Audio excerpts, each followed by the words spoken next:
The bell had barely finished ringing when the principal made his announcement. "Ana Maria Morales," he said, voice sharp enough to cut paper. "Office, now." Heads turned in the senior English classroom. Ana kept her gaze on the chipped edge of her desk, fingers laced so tight her knuckles blanched. Her uniform blazer was secondhand, the school crest half frayed, but it was clean.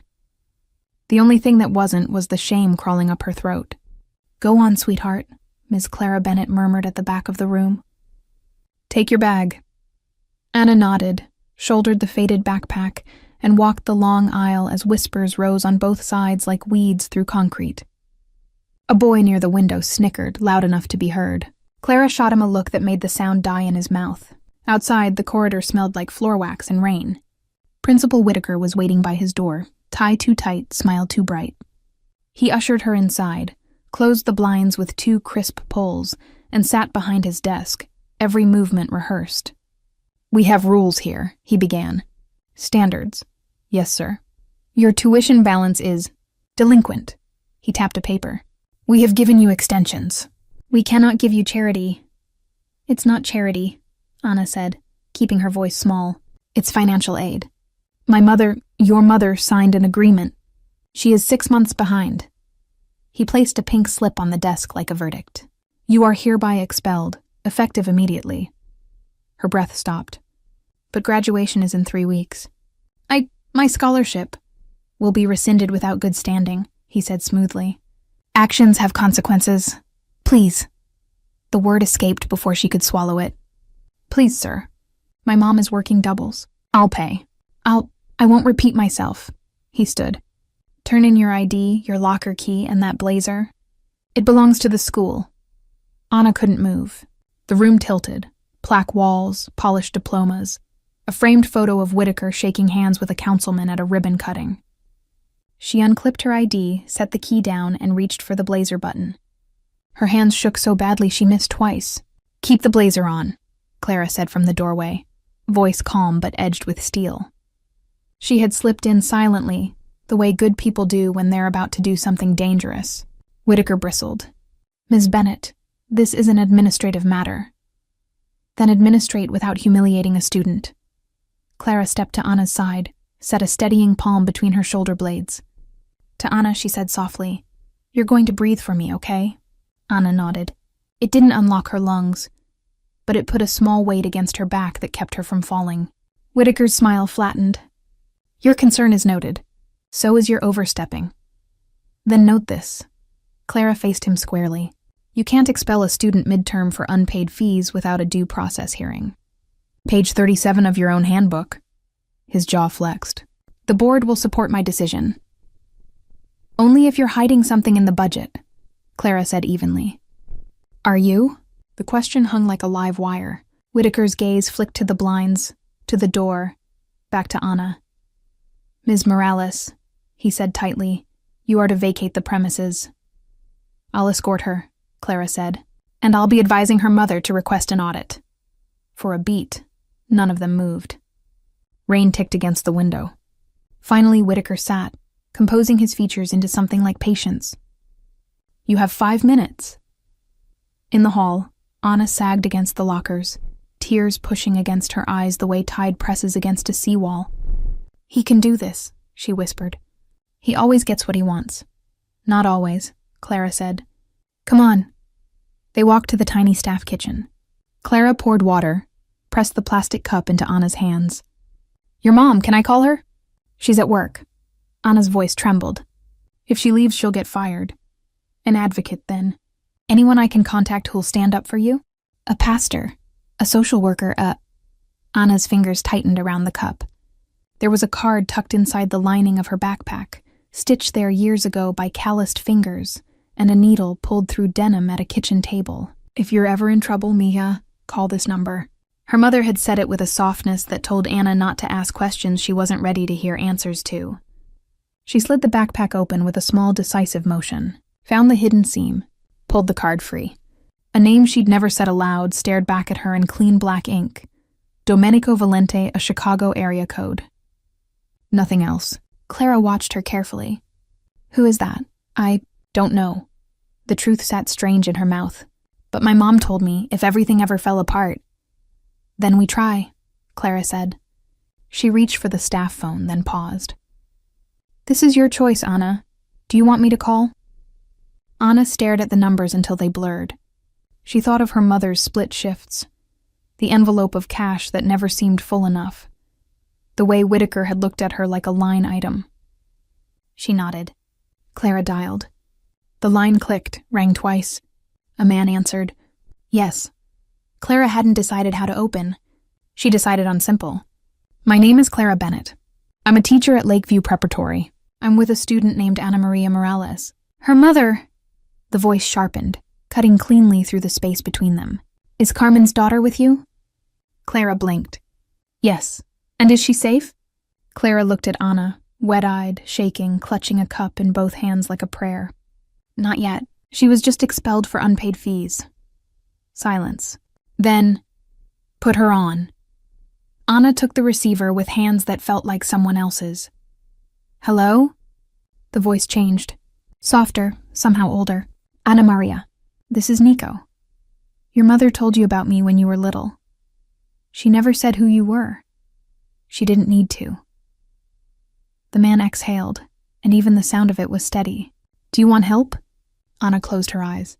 She was not used to being asked what she wanted. Yes. Stay where you are, he said. Do not leave the school with anyone but Ms. Bennett. I'll be there in the morning. The morning? Panic flared. They won't let me in. They will, he said.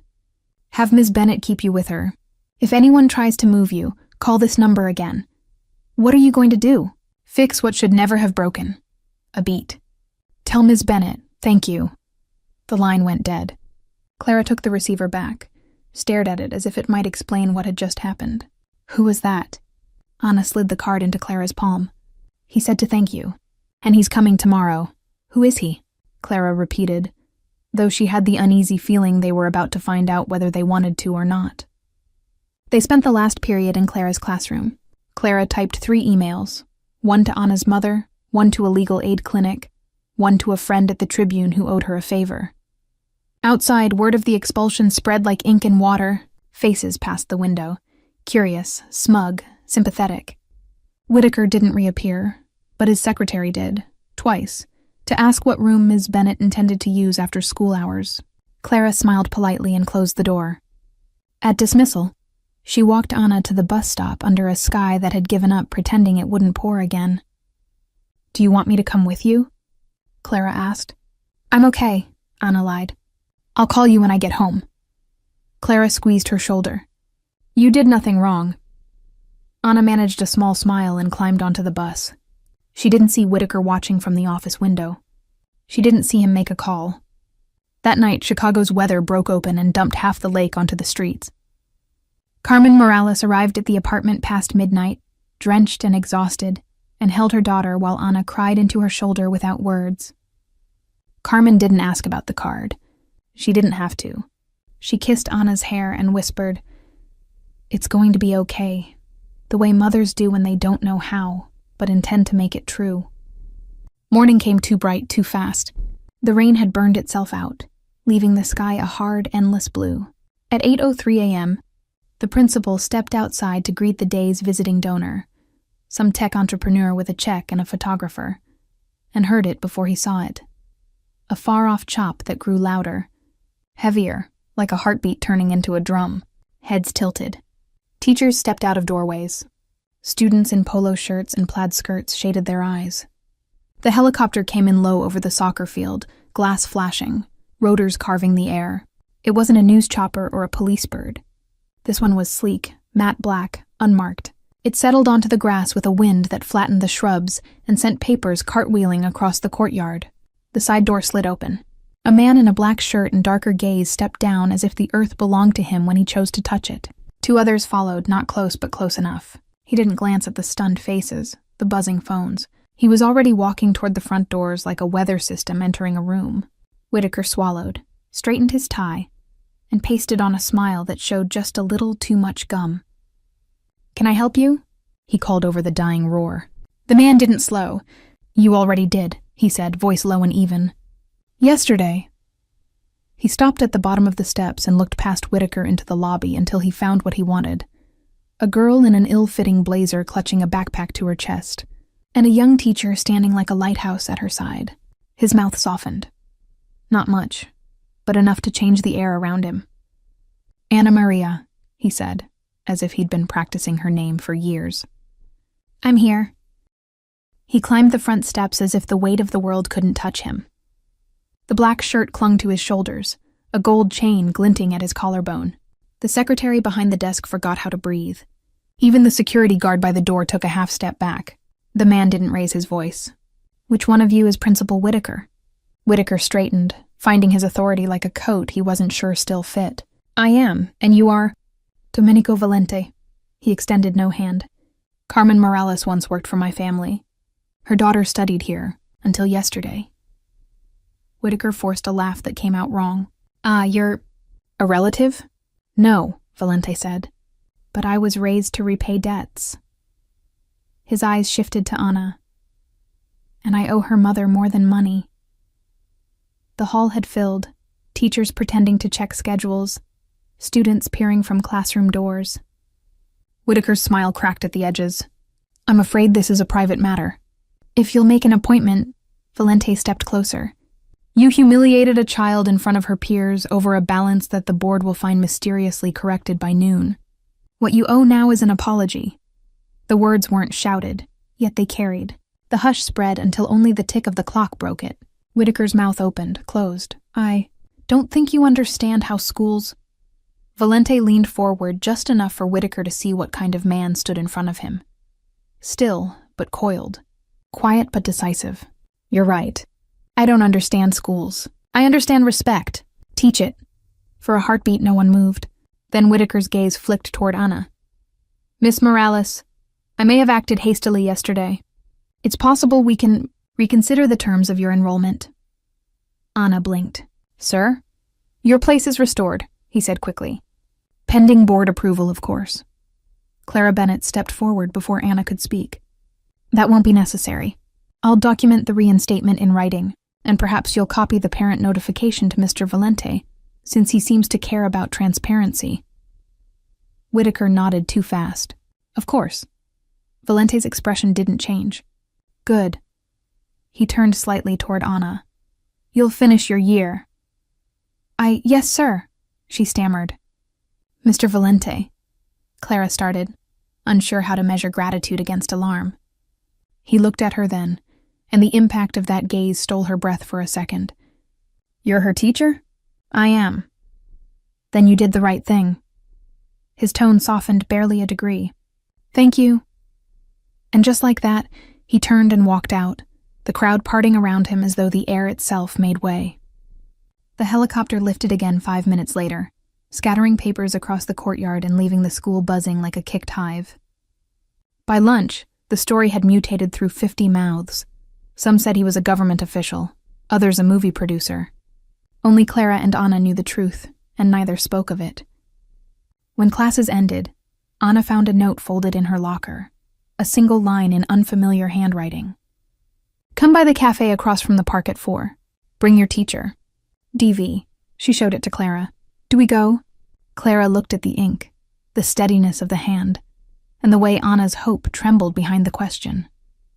"We go," she said. The cafe smelled of roasted beans and rain. Domenico Valente was already there, sitting by the window with a cup of espresso he hadn't touched. No entourage this time, no suit, just a man in dark clothes who made space seem smaller when he occupied it. He rose when they entered. "Miss Morales, Ms. Bennett," Clara nodded. "Mr. Valente, sit." He gestured, not commanding but making it sound like the safest choice. A server appeared instantly, nervous but efficient. 2 coffees arrived that neither woman remembered ordering. Valente studied Anna for a moment. "Your mother used to bring you to my house when you were small. You drew on my daughter's old notebooks." Anna's eyes widened. "You have a daughter?" "I did."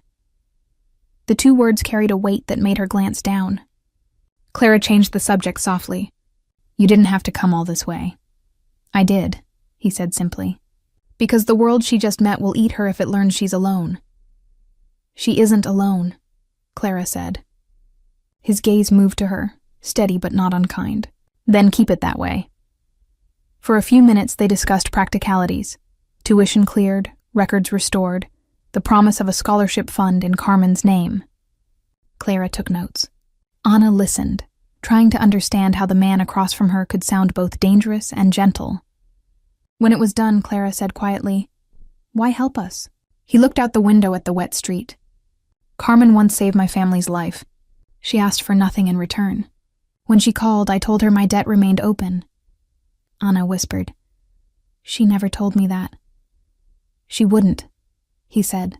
"She wanted you to earn your world without my shadow over it." Clara watched him carefully. "And yet here we are." He smiled faintly. "Shadows don't ask permission. They just fall." A silence followed, not awkward, more like the kind after thunder when everyone waits to see if the storm will return. Finally, Clara said, "Thank you, Mr. Valente, truly." He inclined his head. "You're brave. Most people fold in front of authority. You didn't." She met his eyes. "Neither did you." For the first time, something almost like amusement touched his face. "Then perhaps we're on the same side." Anna looked between them, sensing something she didn't have a word for. Respect, maybe. Or two people who had learned the same lesson differently, that protection came at a cost. Outside, the sky cleared. Valente walked them to the car waiting at the curb. Before they could thank him again, he said, "There will be talk. Ignore it. The world likes noise."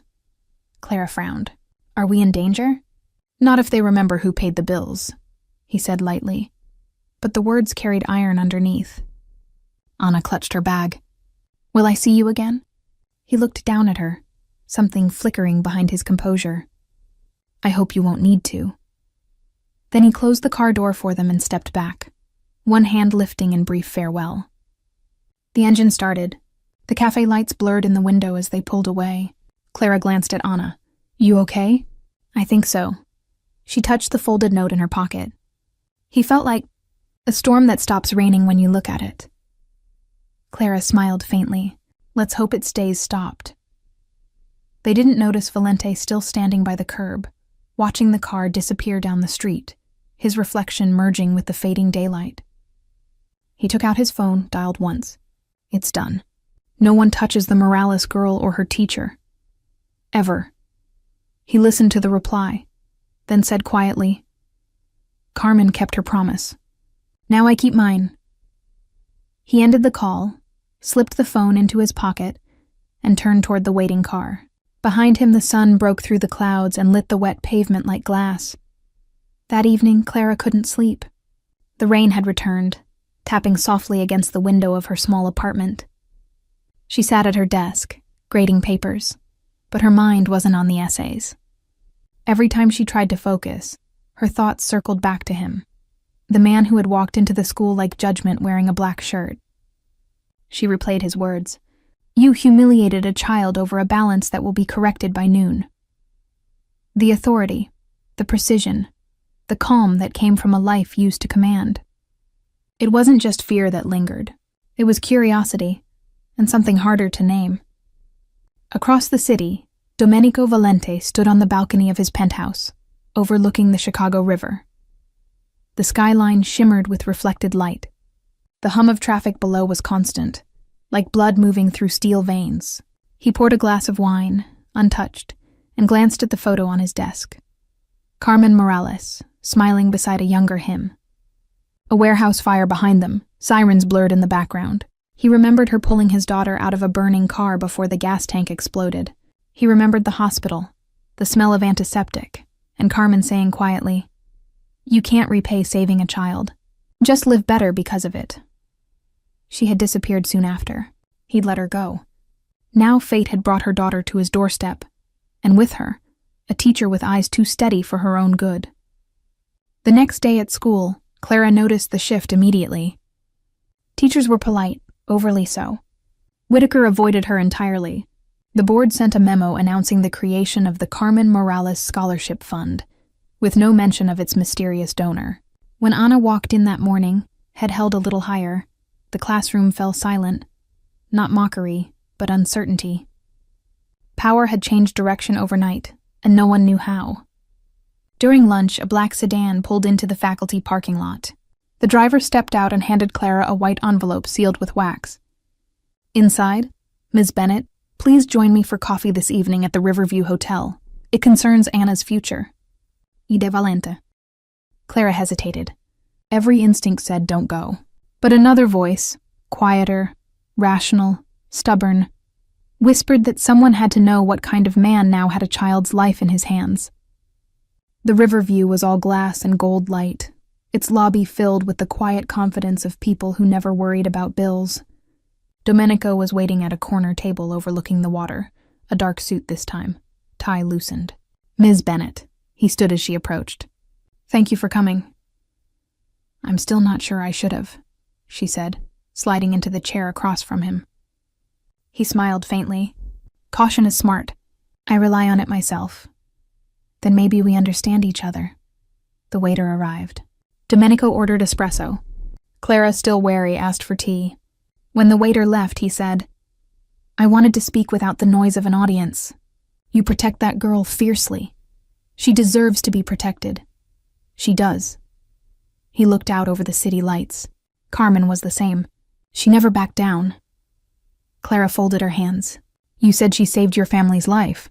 What did she save it from? He studied her. From me. The answer made her pulse jump. He continued, quiet but unflinching. I was younger, angry.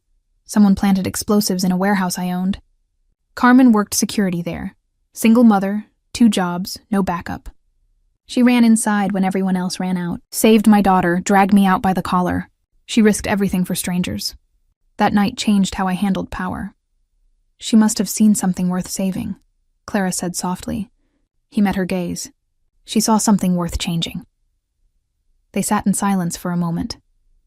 The air between them hummed with something not quite tension, not quite ease. Finally, she said, You built this an empire. Why still involve yourself in a schoolgirl's life? Because, he said, I don't want her to grow up thinking the world is owned by men like I used to be. That honesty caught her off guard. She realized she had come expecting a criminal, a manipulator. Instead, she found a man who carried his sins like scars he no longer hid. She looks up to you already, Clara said. Be careful with that. He smiled, small, genuine. Are you warning me? Yes. Then consider me warned. When she left the hotel, the rain had stopped. Domenico watched her go through the glass, a quiet unease rising in his chest. It had been years since anyone had spoken to him without fear. He turned to his aide. Keep eyes on the school, quietly. I don't want anyone near that girl. The aide hesitated. Including you? Domenico's jaw tightened. Especially me. Days passed. Anna's life began to look almost normal again. Classes, study sessions, late-night calls from her mother when the hospital shifts ended. Clara noticed the subtle changes. New shoes on Anna's feet, a repaired backpack, lunches that didn't come from the free bin. No explanation, but she knew. Domenico was keeping his promise. One Friday afternoon, a black car waited again outside the school gates. Anna froze at the sight. Clara touched her shoulder. It's okay. He's probably checking in. Domenico stepped out. No entourage this time. Just a man in an open coat, eyes tired. Ms. Bennett, he greeted. Miss Morales. Anna smiled timidly. Hi. Your mother asked me to deliver something. He handed her a sealed envelope. Inside was a plane ticket and a letter. University of Milan. Scholarship confirmation. Anna looked up, stunned. Is this real? It's your mother's dream, he said. And mine. Clara stared at him. You arranged this? I opened a door. She'll have to walk through it herself. He turned to leave, but Clara called after him. You could have sent it by mail. He paused. I could have, but I wanted to see her smile once. Their eyes met, her cautious, his shadowed. And for the first time, she saw the humanity in the man everyone whispered about. Thank you, she said quietly. He inclined his head. Don't thank me, just make sure she gets there. Then he was gone again, the car fading into the traffic, leaving Clara and Anna standing in the late afternoon light, holding the future in their hands. That night, Clara couldn't shake the image of him, The man who could buy silence yet spoke like someone seeking forgiveness. She realized something dangerous. She wasn't afraid of him anymore. She was intrigued. And somewhere on the other side of the city, Domenico poured himself another untouched glass of wine and wondered when a teacher's voice had started haunting him more than his enemies did. The threat arrived on a Tuesday, disguised as normal. Clara was supervising dismissal when she noticed a man she didn't recognize leaning against the fence. Sunglasses in overcast weather, hands in pockets. He wasn't looking at the school. He was watching the crosswalk where students peeled off toward the bus stop. She filed the face away, the way teachers do with everything that doesn't fit. Anna came out last, clutching a stack of scholarship forms. "Ms. Bennett, can you—" She stopped when she saw Clara's gaze. "What's wrong?" "Stay with me," Clara said quietly. "Call your mom. Tell her I'll walk you to the train." They took the long way around the building. At the corner, Clara glanced back. The man was moving now, not fast, but always in their orbit. She shifted Anna to the inside of the sidewalk and stepped between her and the street. "Ms. Bennett," Anna whispered. "Is it him?" "Is it—" "No," Clara's voice stayed calm. "But he's looking for someone." At the train entrance, a second man appeared from the stairwell, the kind of casual that had been practiced in a mirror. Clara stopped walking. The two men didn't speak to each other. They didn't need to. The air changed. Clara reached for Anna's phone with a steady hand and hit the only number on the speed dial labeled with a single initial. A male voice answered on the first ring. "Yes." "This is Clara Bennett," she said. "We're at the Halstead station entrance. Two men, sunglasses, blue jacket, green cap. They're triangulating." "Stay where you are," he said. "Step into the florist behind you. Don't use the front door. Counter door to the alley. Dante is 2 minutes out." Clara blinked. She hadn't even noticed the florist. She tugged Anna's sleeve and they slipped inside. The shop was a riot of color and scent. An elderly woman behind the counter looked up, took in the fear in Anna's face, and nodded once as if she'd been waiting for her cue. "Back door, ladies. Family restroom after that." They made it into the narrow alley with their breath still in their chests. Dante's car turned in before the men rounded the corner. He was out of the driver's seat in one motion, ushering the girls in with a hand that never touched them. The doors locked. The car slid back into traffic like a fish cutting across current. Clara exhaled for the first time in a full minute. Who were they? "Not police," Dante said, eyes on the mirrors. "Not amateurs either." Anna's hands shook in her lap. "Why would anyone—" "Because you have value now," Dante said. "Some men try to steal what they can't build." The car stopped at a light. Dante hit a button. All the windows shaded. "He's 5 minutes behind us," he added, as if that solved everything. "It almost does," Clara murmured, and surprised herself by believing it. They pulled into an underground garage under a hotel Clara had never been able to afford. Domenico was already stepping out of an elevator when the doors opened, coat unbuttoned, tie absent, sleeves rolled. The anger on his face wasn't loud. It was cold. "Either of you hurt?" he asked, scanning for wounds the way a doctor would. "We're okay," Clara said. "Dante? Good," Domenico cut in. He turned to his lieutenant. "2 at Halstead. Clean pull?" 2 spotters. "We lost them at the alley," Dante said. "No plates." "No chatter yet." "Find it," Domenico said. "And tell Niccolo to sweep Whitaker's calls." Clara stiffened. "You think the principal?" "I think the principal is a small man who owes large men favors." Domenico's jaw worked once, a warning flare of temper. Then to Anna, "You did well." "I just followed Ms. Bennett," she said, and leaned into Clara like a tree leans into windbreak. "I know," he said softly. "Stay with her. I'll send you home with a car tonight." "We can take the train," Clara protested. "I do," he said. "I need to know you're safe." The guard at the elevator pretended not to listen to the intimacy in that need. Clara caught the echo of it too. Her pulse quickened and steadied at the same time.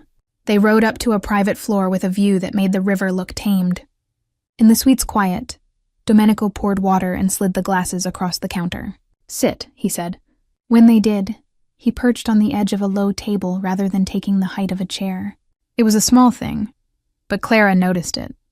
How he controlled a room without standing over anyone. Tell me exactly what you saw, he said. Clara described the first man at the fence, the second at the stairs, the way their bodies moved in relation to Anna instead of the building. Domenico asked 4 questions, each precise enough to draw a clearer sketch. When she finished, he looked at Dante. Not Caruso's boys. He's flashier. Could be new muscle, Dante replied. Or a contractor. Domenico's phone buzzed on the table. He read a message, exhaled once, then handed the screen to Clara. Whittaker, calls to Caruso Front Office, Charter Advancement Coalition, 2 unknown burners. Timestamps from the last 24 hours. Clara felt her face go hot.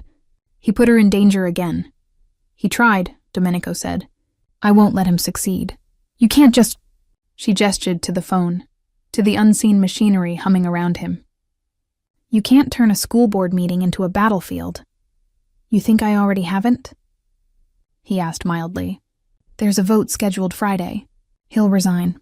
Quietly. With a pension. He doesn't deserve, but it keeps him quiet. And if he doesn't resign, I'll get loud. Clara met his gaze. No. A muscle ticked in his cheek, but he didn't look away. You have a better plan? Yes, she said, with the certainty teachers reserve for unruly classrooms and frightened children. We let him choose his exit. We show him the door and give him a reason to walk through it on his own legs. You want quiet? This is how. He tilted his head. You're advising me. I'm telling you what will keep Anna's name off every parent email thread in the city. That got him. Slowly, he nodded. Draft the script. She blinked. The what? The statement he reads before he leaves. I'll make sure it's the only one that gets printed. Clara sat back. You're impossible. I am, he agreed, and the ghost of a smile touched his mouth. It's useful. Anna watched them ping-pong power without fear, her shoulders dropping notch by notch. Does this mean I can still go to Milan? She asked, voice small.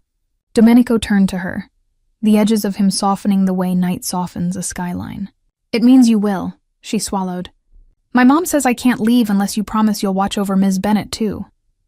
Clara sputtered. Anna! Domenico didn't laugh. I already am.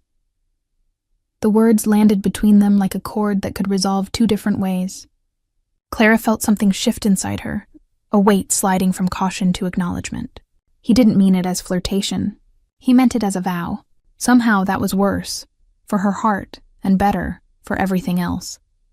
Go finish your homework, Dante told Anna gently, nodding toward a study desk stocked with notebooks and pens. Let the adults argue. We're not arguing, Clara said. You will be, he said, and left them to it. They didn't argue. Not exactly. They negotiated. Over the next hour, they built a map together. Whittaker's resignation, the board's vote, a replacement candidate from within who had a spine, security on the school perimeter that looked like new cameras rather than men in coats.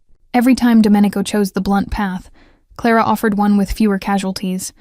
Every time Clara underestimated the ugliness men were capable of, Domenico redrew the line thicker.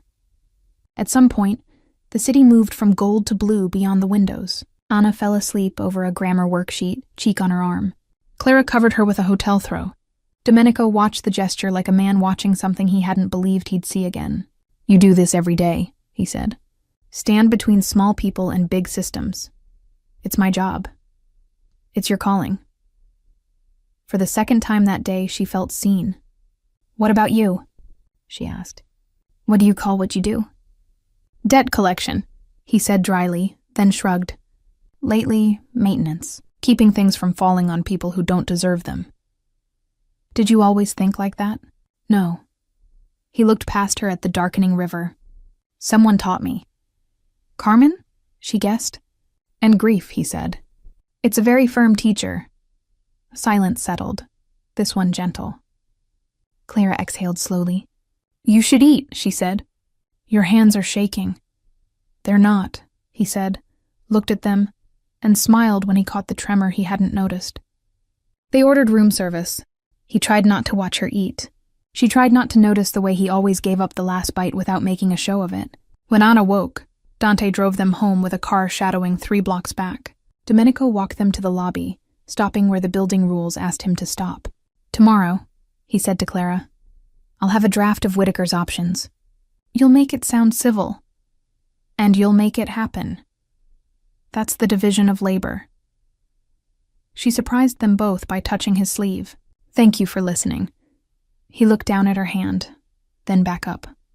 Thank you for being someone worth listening to. For a second, the city got quiet. Not because it was, because something in her tilted toward him, and something in him leaned back to meet it. And in that small closeness, both of them remembered doorways at dusk and choices that changed lives. She pulled her hand back first. Good night, Mr. Valente. Domenico, he said. Good night. Domenico. He stood on the sidewalk until the elevator doors closed on her face. Only then did he let out the breath he didn't realize he'd been holding. Upstairs, Clara pressed her back to her own closed door, palms cool against the wood, and laughed once, soft, disbelieving. She was in trouble, not the kind he could fix. The kind that grows where safety and admiration sit too close together. She turned off the lights, sat at the kitchen table, and began drafting the speech that would end a small man's reign without starting a war. Across the river, Domenico stood at his window with a cooling espresso and told himself the same truth he'd been repeating for days. He wasn't falling. He was simply standing nearer to the edge than he used to. The difference, he reminded himself, was everything. Friday came cold and sharp, the kind of day when every sound carried. The school's assembly hall was packed, students whispering, teachers lining the back wall, the local board members pretending calm. Principal Whitaker sat on stage, gray around the eyes, hands folded too neatly. Clara stood by the curtain with Anna, keeping her expression neutral even as her stomach nodded. The letter lay in Whitaker's lap. She had written it. He had agreed to read it. Domenico had ensured there was no second choice. At 10 sharp, the microphone crackled. Whitaker cleared his throat. Good morning. I have served Lakeview Preparatory for 15 years. Today I am announcing my resignation. Gasps rippled through the hall. He continued, voice wavering but steady enough. In recent days, I have realized that leadership requires humility and transparency. I failed to uphold those values. Effective immediately, I will be stepping down. I wish the school and its students every success. A silence followed, dense and uncertain, before the applause began. Uneven, then growing until it filled the room. Clara looked down at Anna. The girl was smiling in disbelief. It's over, Clara whispered. Anna nodded. He really did it. She didn't see the man standing at the back of the hall until he moved. Domenico in a dark overcoat, head bowed just enough to blend with the crowd. When their eyes met, he gave the smallest nod. You kept it clean. After the assembly, the city buzzed. By afternoon, local news had the story. A principal resigning amid financial discrepancies. A new scholarship fund launched for underprivileged students. No mention of who funded it. No mention of helicopters. Clara found Domenico waiting near the school gates. He didn't look like a criminal or a savior, just a man carrying too much thought. You came in person, she said. I wanted to see how it ends. Ends? She smiled faintly. I think this is the beginning. He studied her for a long moment. You believe in beginnings. I envy that. Maybe you should try it sometime. That made him laugh, low and genuine. Careful, Ms. Bennett. You're starting to sound like someone who's not afraid of me. I'm not. She met his gaze. I'm afraid for you. Something flickered behind his eyes, a surprise he didn't mask in time.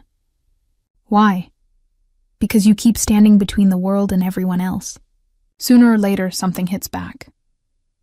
He looked away toward the street, where Anna was talking to friends by the gate, sunlight catching her hair. That's a risk I can live with. Clara folded her arms. And what about living with peace? I don't know what that looks like. You could learn. The words hung there, weightless and dangerous. He didn't answer. Instead, he nodded once. Dinner, tonight, no business, no debts. She hesitated. Is that an order? It's an invitation. The restaurant was nothing like the hotel suite. It was a small Italian place by the river, candles flickering, piano soft in the corner. He was already there when she arrived, sleeves rolled, jacket over the chair. I didn't think you'd come, he said. I didn't think you'd ask. They talked. Not about Whitaker or money or protection. About books, cities, the strangeness of growing up in neighborhoods where hope was rationed. He told her about his daughter, how she'd loved puzzles, how she'd been 6 when the fire took her. She'd be about Anna's age now, he said quietly. Clara reached across the table before she could stop herself, covered his hand with hers. You still see her in the things you save. He nodded once, eyes fixed on their joined hands. And what do you see in me, Ms. Bennett? Someone trying very hard to be good. That's dangerous work. So is teaching, she said. We do it anyway. For the first time, he smiled with warmth rather than control. You don't scare easily. I teach teenagers. That earned a laugh. He leaned back, the weight in him easing. You'd have liked Carmen. She talked like that. I think I already do, Clara said. The evening blurred after that. Coffee, stories. The quiet of 2 people discovering the silence between them was easy. When they stepped outside, the air was cold enough to bite. I'll have Dante take you home, Domenico said. I can take a cab. He hesitated, then reached into his coat. Then take this instead. He handed her a small phone, the kind with only one saved contact. If something ever feels wrong, he said, press 1. Is that your version of a good night? It's the best one I know. She slipped the phone into her purse. Good night, Domenico. He watched her go until the cab turned the corner. For once, he didn't feel like a man in control of a city. He felt like someone waiting for a tomorrow he hadn't planned. 2 weeks passed. Whitaker disappeared quietly into retirement. Anna received official confirmation of her Milan scholarship. The world moved on, except for Clara, who found herself catching glimpses of black cars near corners, of men with the same stillness as Domenico. She told herself it was coincidence. Then one evening she came home to find an envelope under her door. Inside was a single photograph, her leaving school, taken from across the street. No note. Her chest tightened. She pressed the number on the little phone. It rang once. Where are you? Domenico's voice, low, sharp, alive. At my apartment, she whispered. Someone was here. I'm on my way. Don't open the door. She could hear the background noise. Engine, orders, the click of a safety catch. Domenico, 5 minutes, he said. She locked the door, pulled the curtains, sat on the floor. The sound of the city through the walls was too thin to trust. Then headlights flashed across the window. Brakes hissed, and a knock. 3 quick, 1 slow. Clara, it's me. She opened the door. He stood there, hair damp from rain, a pistol holstered under his coat. He looked at the photo, jaw tightening. They're getting bolder. Who? Caruso's men. He's trying to draw me out. You were the easiest way. She felt the floor drop. You shouldn't be here. I told you I would be if you needed me. He crossed the room, shut the curtains himself. For a moment they were too close, his presence filling the space like heat. I don't want your world touching mine, she said. He looked down at her, the faintest ache in his voice. Too late. Outside, thunder rolled again, and the city remembered how to rain. The rain came hard and fast, pinning the city under a silver curtain. Domenico's phone buzzed. He glanced at the screen and moved with sudden purpose, checking the peephole, scanning corners with the efficient attention of a man who had outlived ambushes. Pack a small bag, he said. Nothing with your name on it. Shoes you can run in. Clara stared at him. Run to where? To somewhere I can control. I'm not, she began, then saw the tightness around his eyes, the restraint he wore like armor. Arguing would waste the one thing he valued most. Time. She moved. A sweater, jeans, a toothbrush. The small phone. When she turned back, he had the lights off and the door cracked half an inch, listening to the stairwell. Domenico, she whispered. Is Anna safe? Yes, he said. Dante moved her and Carmen to a hotel under another name. He lifted his chin toward the hall. We leave when I say. A minute stretched long. Thunder rolled again. Then a quiet tread on the landing muffled by the carpet. Too slow to be a neighbor, too soft to belong. Domenico's hand eased toward the holster. 3 knocks. Not his pattern. He shook his head once. They ghosted down the back stairs, his palm hovering at the center of her back, never pushing, always there. In the alley, rain splashed off the awning. A black sedan idled behind the dumpster, driver's door open. Dante stood in the wedge of light, umbrella useless against the downpour. 3 men across the street, he said as they slid into the back. 2 more at the corner. His eyes flicked to Clara, the apology of a professional who hated involving civilians. We'll take the river. They moved. The car merged onto Lower Wacker, concrete walls slick with rain, reflections of taillights running like blood. Clara watched the city flicker past in torn pieces, feeling unmoored and more present than she had in years. Beneath the fear, a strange calm spread. She was not alone. She was not pretending to be brave in an office with a broken lock. She was beside someone who did not lie about danger. Who put the photo under my door? She asked. Caruso's runner, Dante said. Same hand that staked out Anna. Why not go to the police? She said, hearing the hollowness even as she spoke. They don't catch men like him, Domenico replied. They shake his hand and call it jurisdictional. The car surfaced near the river, crossed 2 bridges, and turned down a private ramp into an underground garage. A steel door rolled up. Dante pulled into a slot. Elevator doors waited, already open. No lobby, no witnesses. Where are we? Clara asked. Somewhere that belongs to a friend, Domenico said. Does everything belong to your friends? Or their cousins, he said dryly, and she almost smiled despite the adrenaline. The elevator opened into a space that was all shadow and soft lamps, a penthouse by the river with windows like picture frames and floors that swallowed sound. Not his usual suite, she guessed. A safe place he kept off the books. Shoes by the door, he said out of habit, then caught himself and half shrugged, almost embarrassed by the domesticity. You can keep yours on. I'll check the perimeter. She towed them off anyway. The small gesture grounded her. He moved through the rooms with the soundless tread she was coming to recognize, checked the balcony lock, the service exit, the hall camera feed Dante had patched to his phone. Only then did he set the pistol on the counter, magazine separate, and roll his sleeves. The ritual of disarming. You're shaking, he said. So are you, she answered. He glanced down, saw the tremor he could ignore in a firefight but not here, and huffed a laugh that wasn't amused. Sit, he said gently. I'll make tea. You? She said, lifting a brow. I can boil water, sometimes without burning it. The kettle found the flame. The city ran silver-black beyond the glass. Clara watched him move through his own shadows, a man built from hard choices carefully picking up something soft. When he set the mug in front of her, her hands brushed his. Warmth, human and immediate, moved through her like relief. This isn't sustainable, she said, guarding every door. I know, he said. You keep saying that like it doesn't have to change. It's already changing, he said quietly. She looked at him. How? He was silent long enough she heard the rain again. Then, before Carmen, I believed power was possession. After, I learned it was responsibility.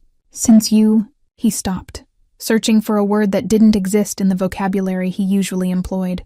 Since you, I keep wondering what it would feel like to stop building walls and start fixing windows. It was a strange, beautiful image, and it rattled her more than any threat. Domenico, she said too softly to be a warning. You can't change for me. I'm not, he said.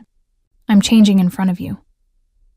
They looked at each other, the space between them full of everything they'd not said. The kettle hissed. Somewhere below, a horn blared and faded. He reached out as if to touch her cheek, then stopped with a control that felt like reverence. Tell me if this frightens you, he said, voice low, steady. What? She asked, matching his quiet. The way I feel when you walk into a room, he said. Like the city gets quieter, like I owe fewer debts than I thought. Her breath caught. He had not said love. He had said something older, something that had nothing to do with ownership and everything to do with witnessing. It doesn't frighten me, she said. It makes me honest. How? I don't want to be a cause you take up. I don't want to be the proof you can be good. She swallowed. I want to be the life you choose even when nobody's watching. His eyes closed once, brief and shaken. Clara. She didn't know which of them moved first. His hand found her jaw, her fingers found the collar of his shirt, and their mouths met. Nothing fevered, no desperate clutch, just a long, unguarded kiss that tasted of rain and relief. He kept one palm open at the small of her back, as though testing the idea of holding something without breaking it. When they drew apart, her forehead rested against his. "Tell me to stop," he said, not because he wanted to, but because consent had become a language he was learning to speak. "Don't," she whispered. "Just be here." They breathed. The rain softened. Somewhere in the building, a pipe ticked and cooled. Dante's text chimed on the counter. Caruso moving. Rumor. Teacher, leaver. Then a second. Would take her contact. Confirmed payment. Paper trail. Clara pulled back, eyes clearing. "He paid Whitaker to expel Anna?" Domenico's mouth hardened. "It appears so." "You can nail him with this," she said. "You don't need a war, you need daylight." "Daylight burns men like him," he said. "Then open the blinds," she replied. "You have a friend at the Tribune. I have 3. His gaze warmed despite the threat. "Of course you do." They set to work. He forwarded the ledger images. She wrote the narrative with the efficiency of a woman who knew how to align facts so they couldn't be misread. A child expelled unlawfully. A principal bought.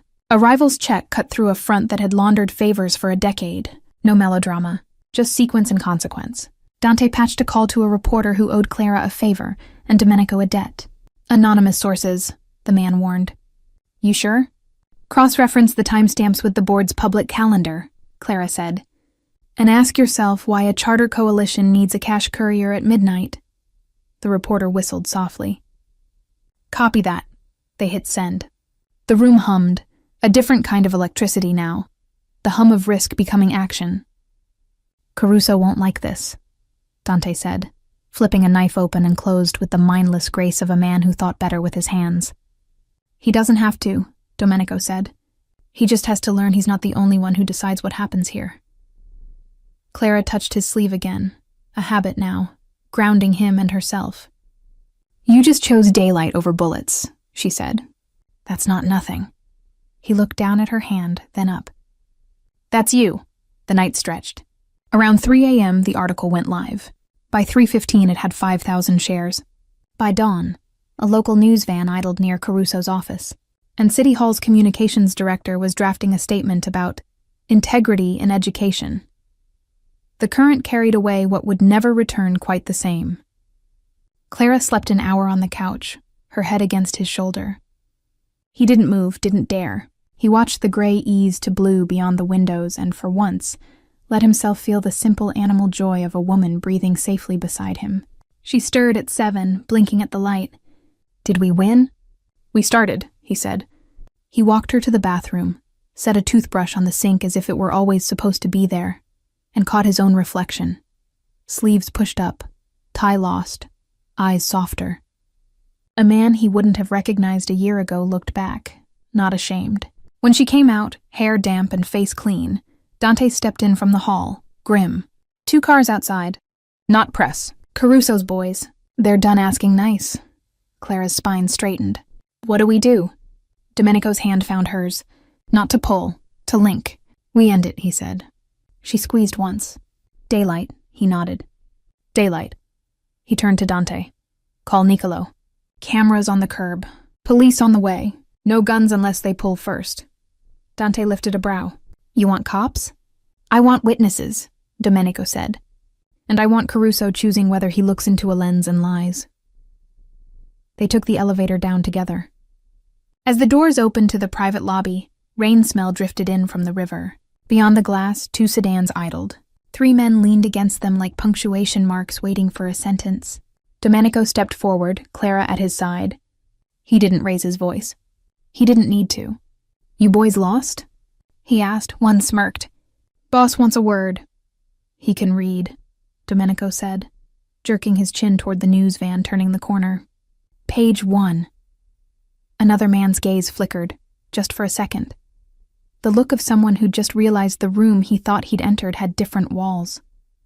Sirens swelled 2 blocks away. Cameras glinted. Clara slid her hand up his forearm. An anchor. He glanced at her and astonishingly smiled. "Go home," he told the men, low and final. "School's in session." The first sedan's driver killed the engine. then restarted it like a man choosing not to make history. The cars pulled away into the thinning rain. Police cruisers slid in a minute later, late to a party already ending. One officer eyed Domenico with the weary understanding of a city that knew who kept certain kinds of peace. Dante blew out a breath. "Daylight," he said. "Daylight," Domenico echoed, then turned to Clara. "Breakfast?" She laughed, shaky with relief. "Is this your version of a victory parade?" "Pancakes," he said solemnly. "With too much syrup." "You're learning," she said, and the look they shared tasted sweeter than anything on a plate. He led her back inside, shoulder brushing hers. The storm had broken. For the first time since he'd walked into a school and demanded an apology, Domenico understood that protection didn't have to mean darkness. It could mean light you chose to stand in and refuse to move from. He looked at Clara. Her steady eyes, her unshakable spine, the way she reached for his hand without fanfare, and let the truth settle fully. His world had shifted on its axis. Not because he had forced it, but because she had asked him to. "Clara," he said softly, a confession laid bare in the name. She looked up. "Yes? I don't know how to be a good man," he said, "but I know how to be yours." Her answer was simple, and all he needed. Start there. A month later, Chicago finally remembered spring. The air was soft again, the trees along the river almost green. On the terrace of a quiet downtown cafe, Clara sat with a folder of departure documents open in front of her and a single suitcase at her feet. Across from her, Ana Morales was trying to smile through the shimmer of tears in her eyes. "Are you sure you packed everything?" Clara asked. Ana nodded. "Even the sketchbook you gave me. I'll start a new one when I get there." "Good. That's what Milan is for. New pages." They hugged hard. Carmen waited by the car, pride and worry written across her face. The flight would board in 2 hours. The scholarship was real, official, and already in the papers. Local student wins full scholarship to University of Milan. No mention of the man who had built the fund. Just as he'd promised. As they pulled away, Clara watched the tail lights disappear into the morning haze. A voice behind her said, "You look like a woman who just let go of something precious." She didn't turn immediately. She deserved the world, she said. And now she has a chance to see it. Domenico stepped closer. His coat was off, sleeves rolled. He looked lighter, as if the winter had finally released him too. "And you?" he asked. "What do you deserve?" She smiled, faint but real. "A quiet day. A cup of coffee that stays warm. Maybe peace." He studied her for a moment, then sat opposite. "Peace isn't quiet," he said. "It's noisy, but the noise doesn't scare you anymore." "Is that what you found?" He looked toward the river. "I'm trying. Caruso is gone. The papers did their work. He left the city the same way I did years ago, without a sound." "And you?" "I'm staying." She lifted a brow. "In daylight?" He smiled, small and self-mocking. "Mostly." They walked after coffee, down along the water where vendors were setting up stalls. He spoke of projects, a community hall, a youth foundation that would bear Carmen's name, a restaurant reopening without private guards. Clara listened, half amused, half proud. "You sound like a man campaigning for something," she said. "Redemption doesn't have a ballot," he said. "But it has deadlines." When they reached the bridge, he stopped. "Come with me," he said suddenly. "Where?" He pointed upward. A construction elevator clung to the side of a half-finished building, the top floor open to sky. 5 minutes, he said. "You trust me?" She hesitated, then nodded. "Against my better judgment." They rode up slowly, the city shrinking below them, wind lifting her hair. At the top, a steel deck spread like a stage. Workers had gone for the day. Beyond them, the skyline glowed gold in late light. He stood by the edge, hands in pockets, watching the water curve through the city. "When I was a kid," he said, "my father brought me here before it was built. He said the city only respects you if you can look down at it. I thought he meant power. He meant perspective. And now I think the view's better when you're not alone." She moved beside him, wind tugging at her sleeve. "You called me here to share a view." "Yes, and something else." He reached into his pocket and pulled out a small folded paper. Inside was a photograph. Her, Anna, and Carmen standing on the school steps the day of the scholarship ceremony. Someone had printed it from a news site. At the bottom, he'd written a single line. "No more debts." "You kept a picture of us?" she said. "I keep reminders of what's real." She studied him, the lines around his eyes softer now. The weight he carried changed shape. "And what's next for you, Mr. Valente?" He turned the photograph over, blank side up. "Maybe I start building things that stay. Like schools?" "Like peace," he said. "Maybe like us, if you want that." Her pulse fluttered. "You sure you know what that means?" "No," he said. "That's why I need a teacher." She laughed then, quiet and genuine, and he joined her. The wind swept their voices out over the city. They stayed there as the sun dropped behind the skyline. Below them, the river caught the last light, a long golden ribbon winding toward the lake. He reached for her hand, not with the claiming grip of a man used to owning, but with the careful touch of someone relearning gentleness. She let him. For a long time, neither spoke. The city hummed, alive, imperfect, forgiven. When at last they turned to leave, a helicopter passed far above, heading north, its rotors thumping softly through the fading light. He looked up, smiled faintly. "Funny," he said. "Once I thought that sound meant control. Now it just sounds like noise." She squeezed his hand. "Then let's walk. Leave the noise to the sky." They took the elevator down together. On the ground, streetlights flickered on, one by one. A group of kids in uniforms crossed the corner, laughing. Clara glanced at them, then at him. "Think they know who you are?" she asked. He shook his head. "They don't need to. They just need to know someone's watching the doors, not guarding them." "And the rest?" He smiled. "The rest, I leave to daylight." Later, on the roof of his restaurant, the one rebuilt, renamed Villa Carmen, they watched candles flicker on every table. Guests arrived not for fear or power, but for music and food. He served the first glass of wine himself. Clara stood at his side. "You did it," she whispered. "You found your peace." He turned to her. "No," he said. "I found my reason." She rose on her toes, kissed him once softly. "Then keep it." Below them, the city that had once feared his name glowed with ordinary life. And for the first time, the man who had ruled its shadows stood in the open and didn't flinch. Months later, in a gallery on Michigan Avenue, a painting hung in the front window. Two figures on a rooftop, the city beneath them, dawn breaking behind. The placard read simply, "Villa Carmen, Morning." The artist's note beneath it said, "Dedicated to everyone who learns that protection and love can be the same thing."